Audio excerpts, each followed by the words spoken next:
and some of it is amusing in a sort of way.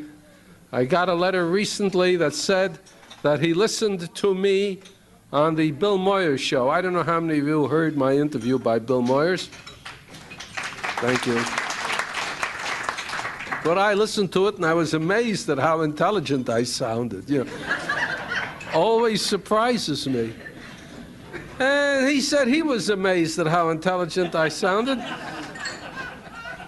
and that he liked what I said on account of he too was highly intelligent and rational, etc., etc. But his heart broke when I began to knock mysticism on account of he thought that mysticism was great stuff. And I glanced over the letter and filed it appropriately. I also get letters which tell me that I'm very crude in making fun of religion, and I ought to understand that it's only religion that can make fun of science, not vice versa. And I filed that. But then I get a letter that causes me to think. And here's how that happened. I had written an article on the greenhouse effect. It was a year-end article. They wanted me to pick out the most important scientific event of 1988.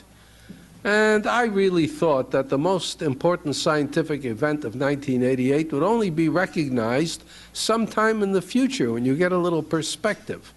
But I thought that the most interesting scientific event of 1988 was the way everyone started speaking about the greenhouse effect just because there was a hot summer and a drought, when I had been talking about the greenhouse effect for 20 years at least.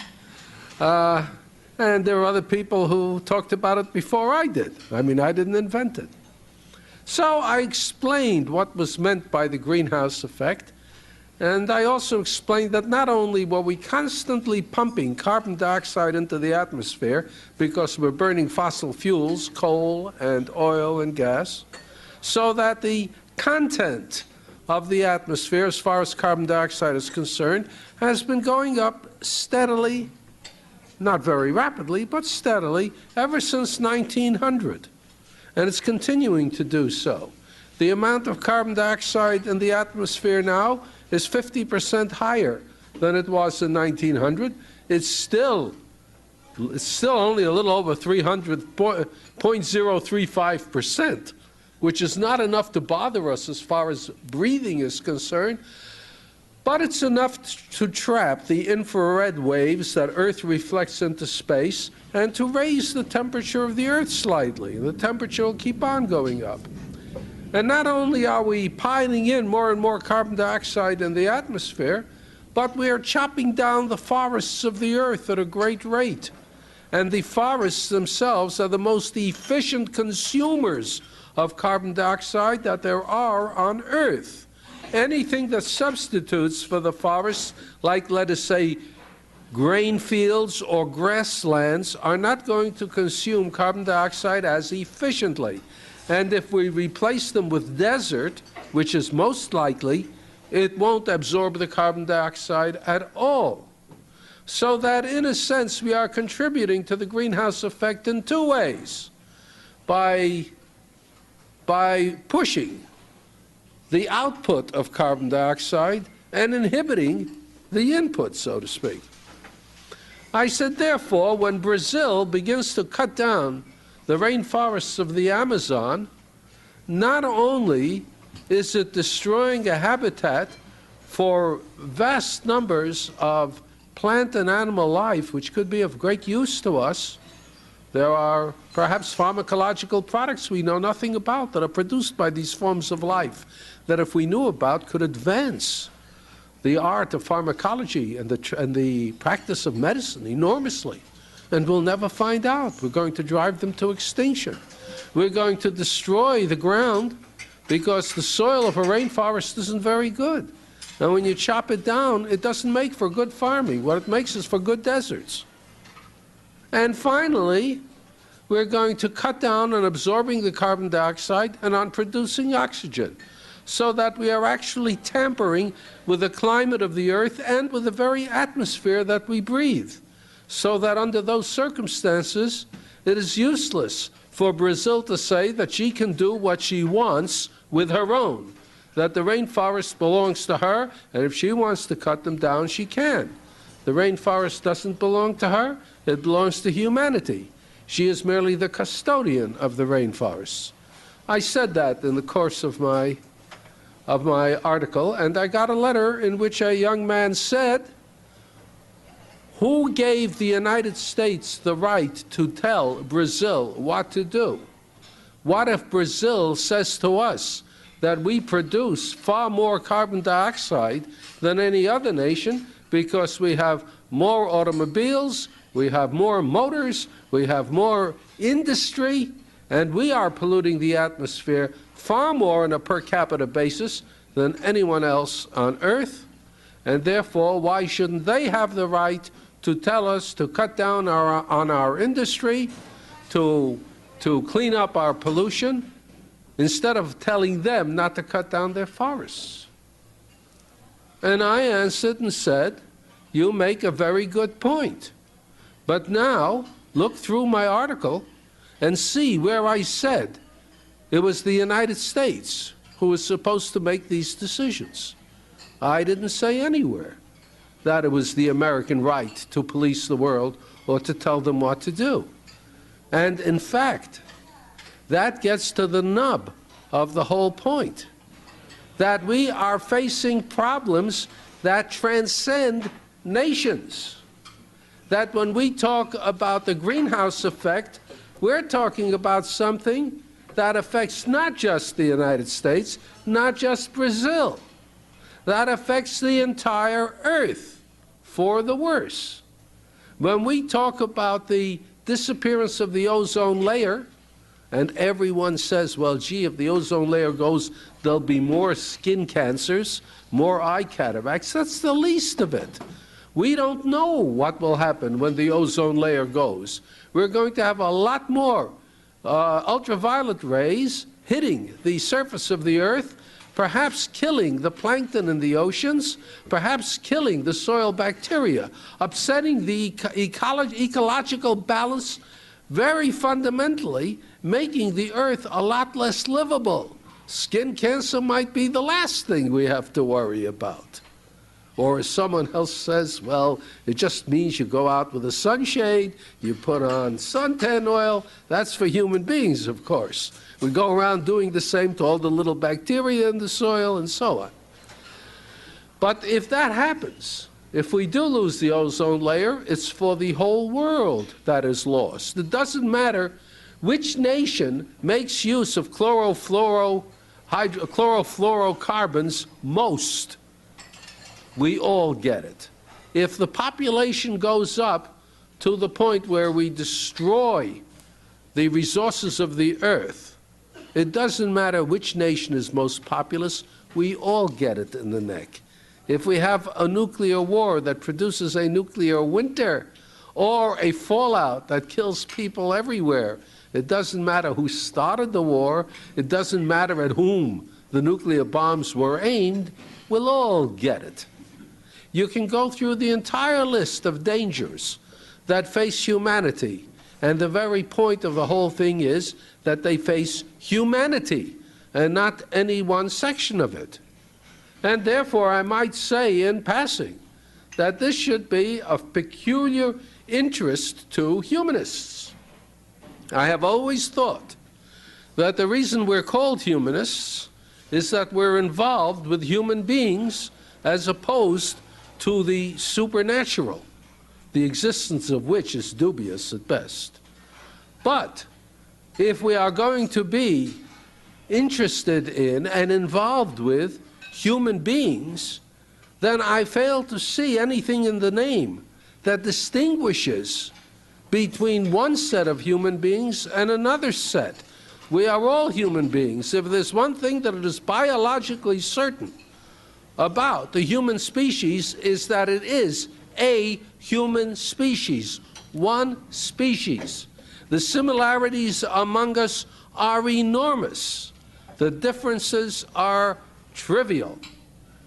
The differences between the chimpanzee and the human being is less than you might think. it has been calculated that only 1% of the genes in humans and chimpanzees are different. But that 1% makes for two different species, quite different species. And that between varieties of human beings is not only less than 1% difference, but far less than 1% difference. So that it is trivial. And when we think of what human beings have done to each other on the grounds of such trivial reasons, we have to shudder at history and think that it is criminal for all of Earth now, not to be humanists, because now, when all human beings are facing the same problems, and these problems are life and death problems, they go to the root of the viability of the planet itself, and in order to solve these problems, in order to make sure not just that our progeny will be prosperous, that our progeny will be peaceful, but that our progeny will live. To go to the solution of these problems, we cannot expect that this will be done by individual nations. We do not any longer live in the 19th century. In the 19th century, when nationalism was in its heyday, it was possible for a single nation to believe it could make itself prosperous without reference to the rest of the world. That if it had a war, and if it was a quick war, it could recompense itself for all damages by smiting and squeezing the defeated nation. That it could get indemnities, that it could take. This is not possible anymore. It is no longer possible to have a war in which the damage done is not far greater than any nation can afford, in which it is even possible or conceivable that one nation may win if the world as a whole loses. We have become so small. The world has become so fragile. Our weapons have become so powerful that we cannot use those weapons any longer, that we cannot subject the earth to the tortures we can now inflict upon it. The only way we can solve a problem is by a human solution, a totally human solution, an international solution, a cooperative solution. It is important that the world get together and be sufficiently a unit to face the problems which attack us as a unit. The problems with the ocean, with the atmosphere, with the soil, with the population, with pollution, with anything you want to aim, do not distinguish among us. How then can we distinguish among ourselves? There must be some way of getting together and of deciding not that the United States will tell Brazil what to do, not what Brazil will tell the United States what to do, but what the people of the earth will tell themselves they must do. We have no difficulty applying this principle to the United States itself. We don't say that New York hasn't got the right to tell California what to do, that California hasn't got the right to tell Florida what to do. When it comes to international trade, when it comes to any facet of national life that rises above the parochial needs of cities and states, the federal government tells all the states what to do, and the federal government can do it because it consists of representatives from all the states. Well, what we need is some sort of federal world government, and the only problem is how we manage to do that. Is it absolutely necessary that the door be held open?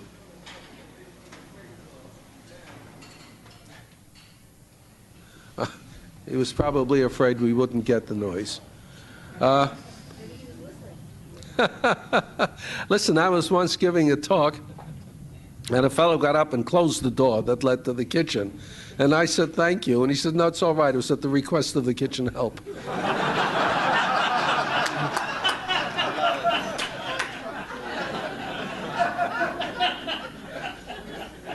Now you think I've forgotten where I was, right? I haven't. Now the question is how we can possibly arrange this.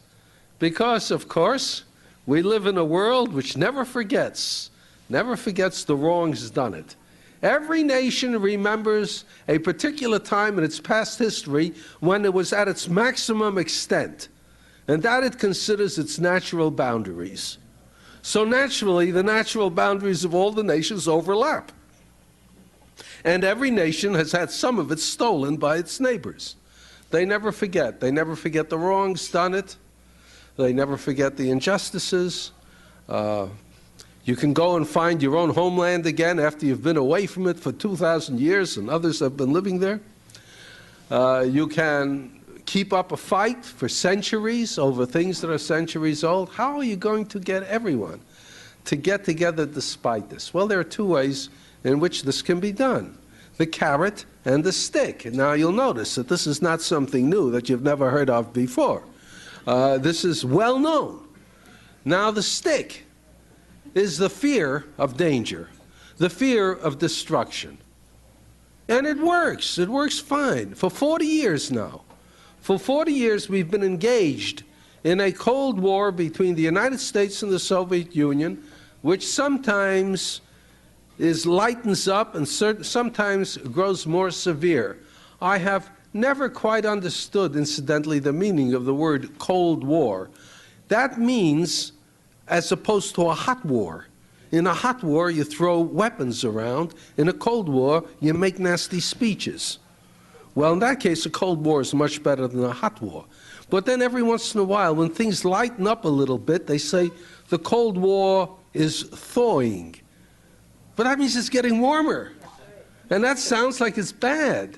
I mean, they say the Cold War is cooling down even further. So this is what you call metaphorical mishigas.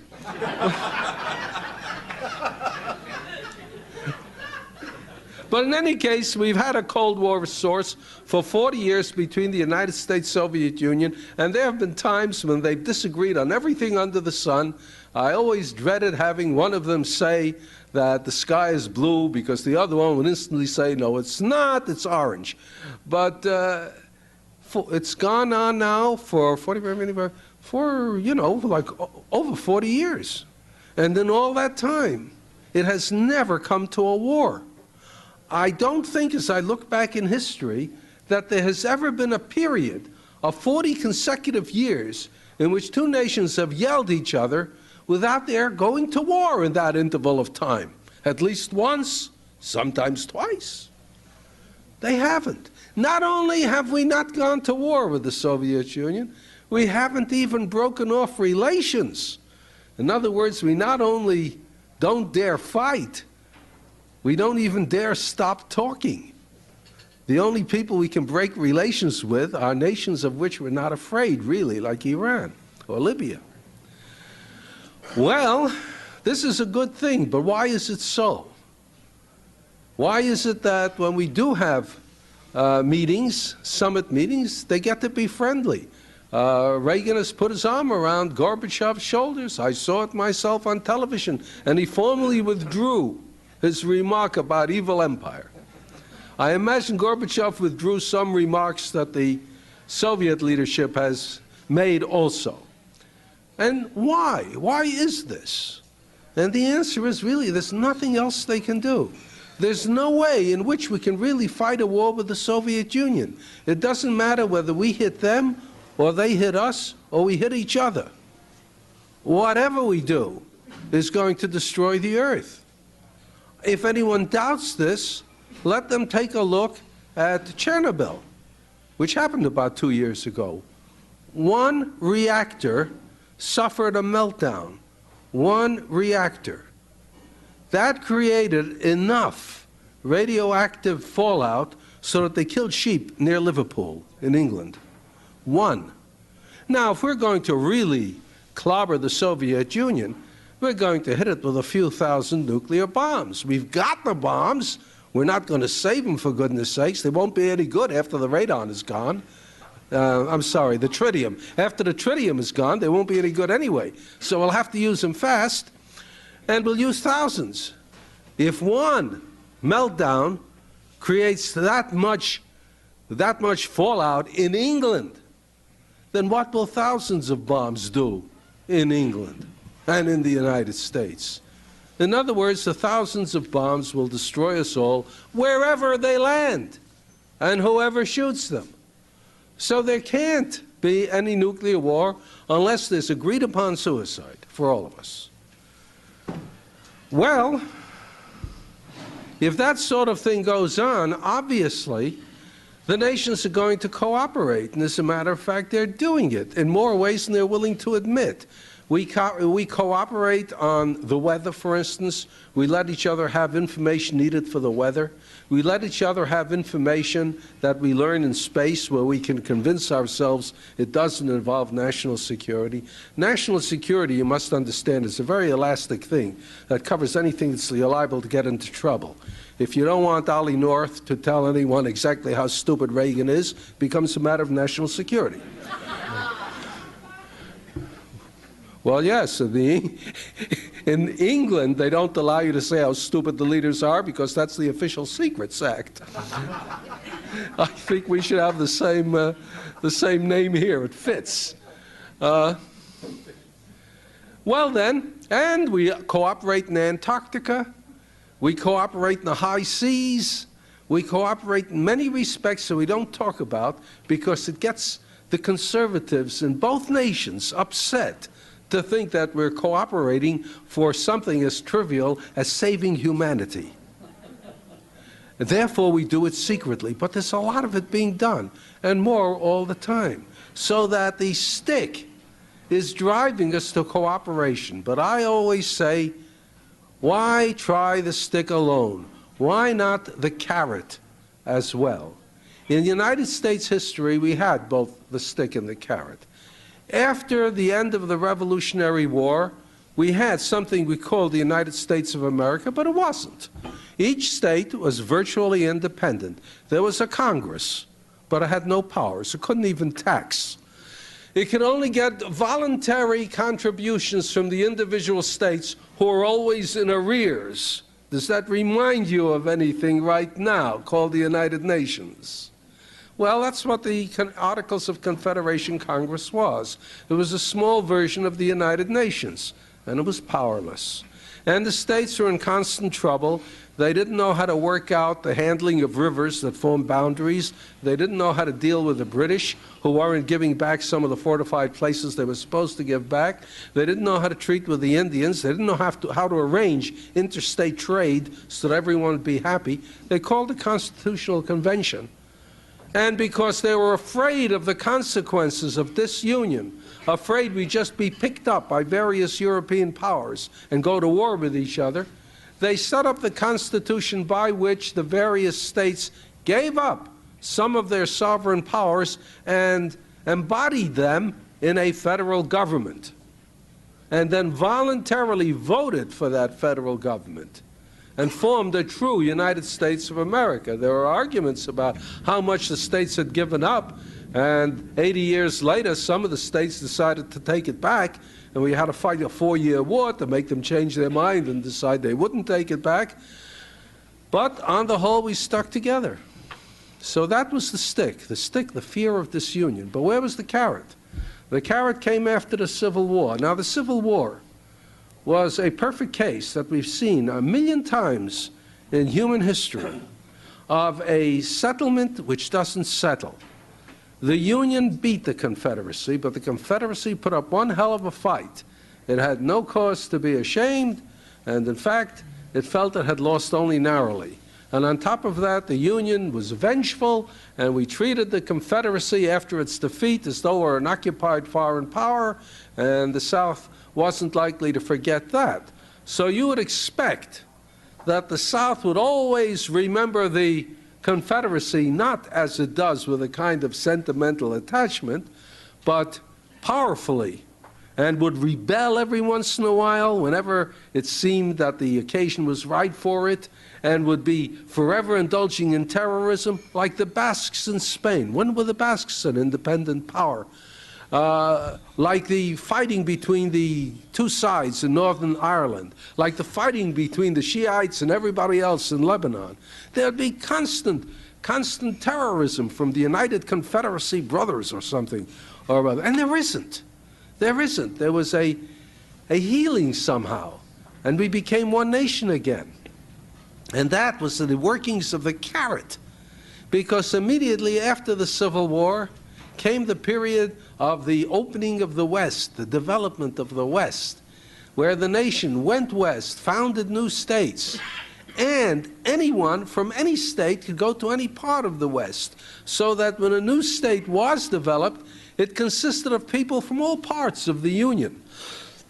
So there wasn't any specific relationship between Wyoming and Ohio, or between Arizona and Delaware, so that you would have natural friendships and natural antipathies. No, it was all mixed up.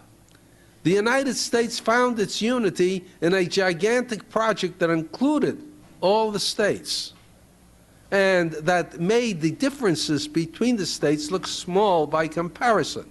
It wasn't done, I think, out of intelligent purpose. It just happened. We were lucky. We had the carrot. Now we need a carrot now. We need some other project so huge that it can only be done by all the nations of the world acting together to the best of their ability. We need a project so all-encompassing that we can manage to have all the various nations work at it and be glad to have it, something that would create something that all the nations could benefit from. And to me, the only candidate for it is the effort at space exploration. If we can establish space stations, if we can establish mining stations on the moon, if we can build power stations in space, if we can use energy directly from the sun, convert it into microwaves and beaming down to the Earth, we would finally have energy free of geography. We wouldn't have coal that existed in some nations and not in others, oil in which some nations were rich and others were poor. We wouldn't have forever to have the manufacturers exploit the agriculturalists, or the raw material owners exploit those who need it, and so on. We would have something out in space that all contributed to and that reached all equally. Space would be equally reachable by all parts of the Earth. The energy that came down would go as easily to one part of the Earth as to another. Furthermore, if we did have power stations in space, they would require, I'm sure, constant maintenance, constant attendance, very difficult labors to keep them going. We would probably have to have large settlements in space. Any disturbance on Earth, anything that would keep the Earth from concentrating on space, would endanger the energy supply for the entire Earth.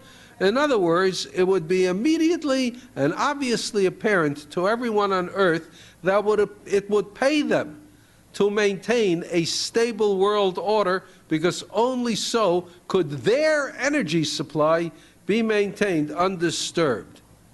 We would have the carrot there, a huge project that would please us all, that would lift us out of our narrow parochial concerns, that would give us something we couldn't have otherwise, a kind of prosperity and peace that we've never known before. And in going out, we can forget those little divisive effects that have made us suffer so long. I don't know if this will actually come about. I honestly don't think that the human species can survive for very long under present circumstances unless we act in such a way that not only does war not take place, but it is recognized that it is inconceivable that it takes place. Because It doesn't matter if we don't have a war, if we spend all our energies and all our time and all our emotional effort and exacerbate our hatreds in order to prepare for a war that may take place. I mean, think of all the money we could put into setting up weapons in space, of all the money we could throw down a rat hole trying to build a shield in space that won't work. For every dollar we spend for that, there's a dollar we don't spend for something constructive and something valuable. So that it's not just war that will destroy us, but preparations for war that will destroy us. I'm not any more idealistic than anyone else. I don't go around saying that human beings are going to love each other so much that they're going to set up a utopia. No. What I say is that if human beings have any sanity, enough sanity to fear the consequences of not doing it, and enough sanity to hope for the consequences of doing it, they will do it. But I can't guarantee that the human species will be sane. And if they are not, then we will probably destroy ourselves. We will certainly destroy civilization. We may destroy ourselves as a species. And who is going to fight that? Who is going to lead in the direction? Well, I hope lots of people, but I'm sure that among them will be the humanists, because by their very name, they celebrate humanity. They want humanity to survive, and they recognize that if they do survive, it will be by its own efforts. Never can we sit back and wait for miracles to save us. Miracles don't happen. Sweat happens. Efforts happens. Thought happens. And it's up to us to help have all that happen. Thank you very much.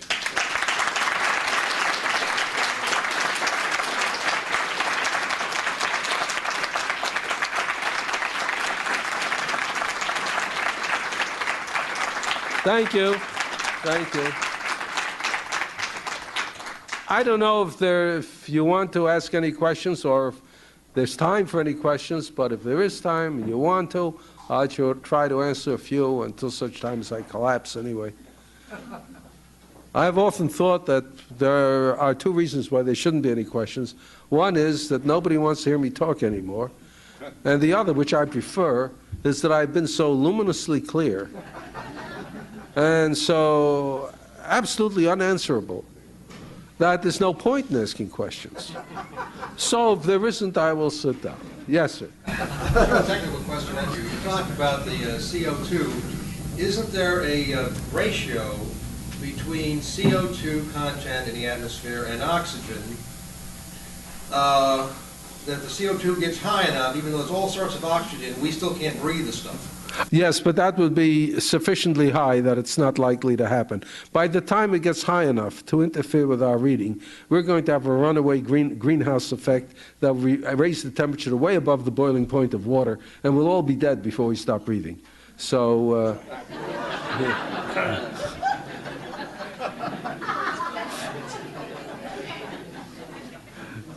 yes, sir. What about all the conflicting economic interests needed to be put aside to put your plan into effect? Well, you know, when the states set up the Constitution, there were conflicting economic interests there too. The interests of commercial New England were not at all those of plantation in the South, and we had to continually compromise, even in the midst of hard words. In 1832, at the time of the Tariff of Abomination, South Carolina threatened to secede from the Union then, and Andy Jackson threatened to invade it and give them what for. So, you know, it was not a quiet and peaceful union, and it wouldn't be here either. But we hope that it'll stick, despite the hard words and the yells, by judicious compromising. It's the only way you can do it short of war. Yes. Would nuclear disarmament, in the absence of a carrot, remove the stick that has kept us at peace for 40 years? Well, I'm hoping that we will have enough brains to reduce the nuclear weapon load, if only to avoid giving anyone the temptation of it. And I feel very good. I feel very good about this business about tritium. We have spent years and years and years worrying about the nuclear stations that are attempting to produce energy for peaceful uses. And we haven't even thought that there were also nuclear plants which were manufacturing nuclear weapons. We didn't dare think about that because that was national security. Now we know that they're even more dangerous than the others. We're not going to replace them in a hurry. We're not going to replace them cheaply. It's going to take us years and billions of dollars, and we're always going to be worried about their safety.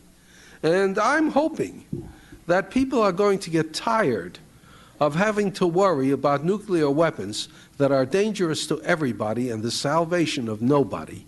And they'll give it up simply because it's too dangerous to have them around, not for the enemy, but for ourselves. But there you're fighting something difficult, because there are always people who would rather have their revenge even though the heavens fall. You know, there are people who are willing to see all of humanity destroyed if only they can see the enemy go down the drain 5 minutes sooner. Yeah, that's called insanity, by the way. Yes. It seems to me that science fiction, science, and public policy have gotten very, very complicated together. And it seems to me that science fiction has gotten more exciting than science, and science policy has gotten fictionalized. It seems to me you're a major player in this game. I'd like to hear you think about that. Well, I tell you, I am told that, in the first place, we happen to have a president for a few more days who has never really been noted, if you don't mind my violating national security, who has never really been noted for his intelligence. He believes what he is told, if what he is told fits in with his rather primitive notions. And apparently there were some science fiction writers in California who wrote him letters about what we now call the Star Wars defense. And this may have influenced him. Now, I'm not saying entirely, because Teller also had a great deal of influence. Teller, boy, he's the nearest thing to Dr. Strangelove anyone ever invented. But in any case, the science fiction people may have contributed a little. It would not surprise me in the least. So that we have this Star Wars thing, which has always been a flop, will always be a flop, will cost us God knows how many billions before anyone has the courage to stop it. And in that respect, we can see that science fiction does damage. On the other hand, it was science fiction that inspired the early Rocketeers. All the early Rocketeers first grew interested in rocketry as a result of their reading of H.G. Wells. Willie Ley said so, Werner von Braun said so, and Robert Hutchings Goddard said so, so that we might say that one of the reasons we managed to land on the moon as soon as we did was because of science fiction. So like everything else, there's good and evil. Yes, sir. Astrologists were able to influence, why not science fiction? That's true, but I'm not sure that Nancy is interested in science fiction. She's interested in astrology. She's a good wife for him, yes. Sort of matches. This is not a technical question. You're asking us in some ways to think of ourselves as thinking about the species rather than ethnicities or nationalities. And I think that's great. But I have a conflict with that because there are so many people, especially in a city like ours, who are losing touch with their roots and with their ethnicity and their national feelings and language and culture. And one of the reasons we have so much alienation and so much anomie is because this is disappearing. And people are feeling fragmented. They don't have the roots that they need to have some kind of inner integrity and inner sense of community. And I wonder if it's possible to really give that up and move towards this sense of the species to save ourselves, or whether we give up too much in that. Well, you know, it's I can't really get inside other people. I can only get inside myself. I was born in the Soviet Union. I was born to a family that was Orthodox Jewish. What else? That was the only thing there was where I was born. I have no feeling of Russianness about me. I have no feeling of Jewishness about me. Well, maybe, but the point is, what I do have a large feeling about, it's not even that I have a large feeling of being American, because I'm teaching myself not to be nationalistic, you know. I'm trying to be a human. But do you know what I can't get away from? By God, I'm a New Yorker.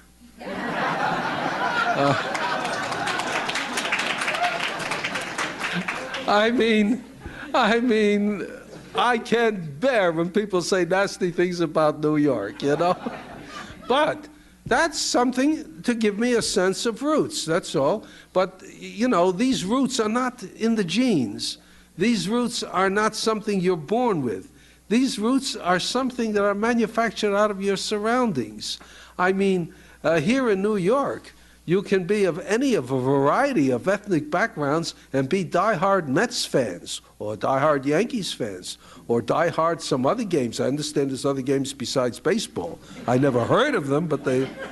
Pardon me? Yes, well, also, in other words, we can manufacture roots if we want, and I'm sure that people will always find themselves ways of differentiating from others. When I was a kid and I lived on Miller Avenue, I knew one thing: the kids from Bradford Street, which were this next block, were much inferior to us. And when you met a new kid, you want to know if it's from Miller Avenue from Bradford Street. But the point was, we didn't at that time fight gang wars.